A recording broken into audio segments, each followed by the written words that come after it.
Imagine, for a moment, a different path for Isaac Clarke. Not one of endless horror, but one of hope.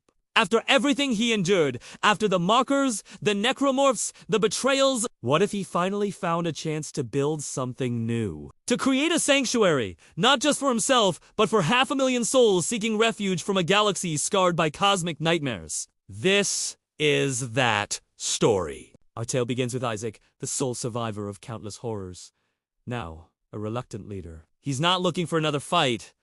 He's looking for peace. He scours star charts, searching for a world untouched by the madness, a place to start over. He finds it a pristine, resource-rich planet he names Aegis the Seventh, a deliberate, defiant echo of the place where his nightmare began. This time, it would be a symbol of life, not death. With him are the survivors, the families, the engineers, the dreamers. 500,000 people who believe in his vision. They land on Aegis the Seventh, and work begins. Using his unparalleled engineering genius, Isaac designs a city unlike any other. It's a marvel of efficiency and safety, a fortress against the dark. He calls it the Lighthouse. Its central spire scrapes the sky, a beacon of defiance. For 10 years, there is peace. Children are born who have never heard of a marker. Laughter echoes in streets designed for community, not containment. Isaac, for the first time in a long time, allows himself to believe it might just work. He's not just an engineer anymore. He's a founder, a protector. But the past has a long, twisted shadow. Unbeknownst to Isaac and the citizens of the lighthouse, they were not alone. A splinter faction of unitologists, a die-hard remnant of 300 zealots, who saw Isaac not as a savior, but as a prophet destined to bring about their convergence, had followed him across the galaxy. They saw his new world not as a sanctuary, but as the chosen ground for their final, terrible ritual. While Isaac built his city in the sun, these fanatics burrowed deep into the planet's crust. They found a colossal cavern system, a subterranean world of its own, and began their own twisted construction. They didn't build a city. They built a temple. A temple centered around a dark secret they had smuggled from the ruins of Tal Valentis, a shard, a tiny, inert fragment of a brother moon. For a decade, they worshipped it, chanting, praying, and waiting for the right moment to awaken their god. 10 years of peace in the lighthouse. 10 years of fanaticism in the deep.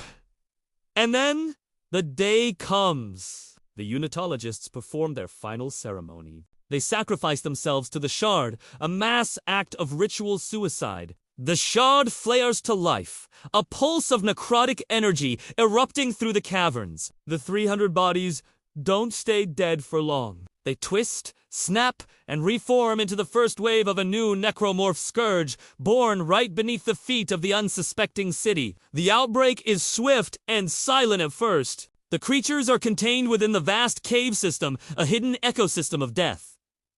But necromorphs are not idle. They are driven by a singular, alien intelligence. They begin to multiply, to evolve. The native fauna of Aegis 7, creatures that had lived peacefully for millennia, are consumed and grotesquely remade. The caves become a breeding ground, a living hellebone in flesh, growing in numbers and ferocity with each passing day. 4 or 5 agonizing months. The horror festers below. Above, life in the lighthouse continues, oblivious. Small, strange seismic tremors are dismissed as normal planetary settling. A few missing geological survey teams are noted, but not with alarm. Isaac, ever vigilant, feels a familiar prickle of unease. He strengthens patrols on the city's perimeter, running diagnostics on the defense grid. But he has no tangible threat to point to. It's just a feeling, a ghost of traumas past. Then, the ground splits open. Not from an earthquake, but from the sheer pressure of the horde below. From chasms miles wide, the necromorphs pour out onto the surface. A tide of screaming, clawing abominations under a sun they have never seen. The attack on the lighthouse is not a siege. It's an apocalypse. The city's outer defenses, designed for conventional threats, are overwhelmed in hours. The creatures are relentless, intelligent, and driven by a hunger that Isaac knows all too well. The peaceful streets of the lighthouse become a war. The citizens, who had known only peace, are thrown into a desperate fight for survival. Isaac Clarke, the builder, is forced to become Isaac Clarke, the monster killer. Once more, he dons his iconic rig, grabs his plasma cutter, and leads the defense. His voice, once a source of calm reassurance over citywide comes, now barks orders, coordinates, retreats, and tries to save as many as he can. The city he built to be a sanctuary becomes the deadliest trap in the galaxy. The fighting is brutal. Every street, every building, every ventilation shaft is a battle. The 10 years of peace are paid for in blood and terror. The necromorphs are endless, and with every fallen defender, their ranks swell. Isaac and the city's security forces fight with everything they have, but they are stemming a tide that will not stop.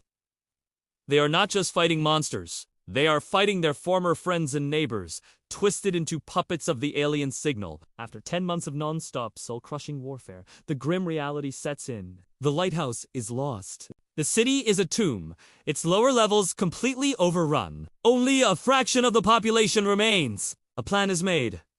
A mass exodus.